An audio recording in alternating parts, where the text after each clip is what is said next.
Hello everyone, today we will talk about how to fix or how to solve the problem of improvements on the application of Netflix. We click on settings. In this page you can click on apps, default apps, app settings.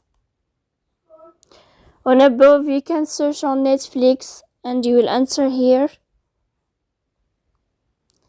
Then you can click on first stop and you can click OK.